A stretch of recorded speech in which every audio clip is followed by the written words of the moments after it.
Kalau kita belum rindu sama Nabi Muhammad berarti cinta kita masih lemah. Karena orang itu nggak bisa rindu dan nggak bisa kangen kecuali cintanya sudah mendalam. Kayak kita cinta sama kedua orang tua kita, saking cintanya pisah sebentar rindu kangen. Cinta sama istri dan anak kita pisah sebentar sudah rindu dan kangen. Kalau kita belum rindu sama Nabi Muhammad, belum pernah kangen sama Nabi Muhammad, berarti cinta kita masih lemah, butuh diperkuat sehingga kita bisa rindu dengan Nabi Muhammad SAW. Rindu kalau perlu, rindu yang bisa kita itu meneteskan air mata, bisa nangis.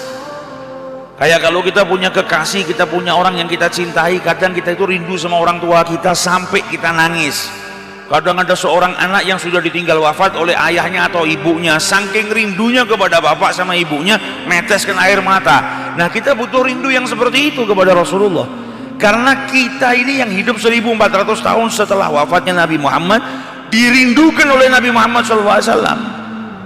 Nabi bersabda apa? Ashtaqtu li ahbabi, aku ini rindu kepada para pecinta-pecintaku, orang-orang yang aku cintai. Sampai sahabatnya Nabi bertanya, alasna ahbabak, dalam riwayat yang lain ikhwani, apakah kami bukan saudaramu, apakah kami bukan para pecintamu? Kata Rasulullah apa? Kalian ini para sahabatku. Akan tetapi yang dimaksud sama Rasulullah adalah kaum yang datang setelah wafatnya Nabi Muhammad, beriman kepada Nabi Muhammad, gak pernah berjumpa dengan Nabi Muhammad SAW, dirindukan oleh Nabi Muhammad. Maka keterlaluan kalau Nabi saja rindu kepada umatnya, sepanjang zaman dirindukan sama Nabi Muhammad, tapi kita gak pernah rindu kepada Nabi Muhammad SAW. Sebagaimana diriwayatkan dulu Nabi Muhammad itu ketika umat Islam belum banyak, kalau khutbah Jumat belum punya mimbar, bersandar di pelepah pohon kurma. Jadi tiangnya masjid yang terbuat dari pelepah pohon kurma itu disandarin sama Nabi Muhammad. Ketika umat Islam sudah banyak, sahabatnya Nabi bikinkan mimbar, maka Nabi nggak lagi bersandar tapi naik ke atas mimbar. Nah, pelepah kurma ini jaraknya sama mimbarnya Nabi yang baru hanya beberapa meter, nggak jauh.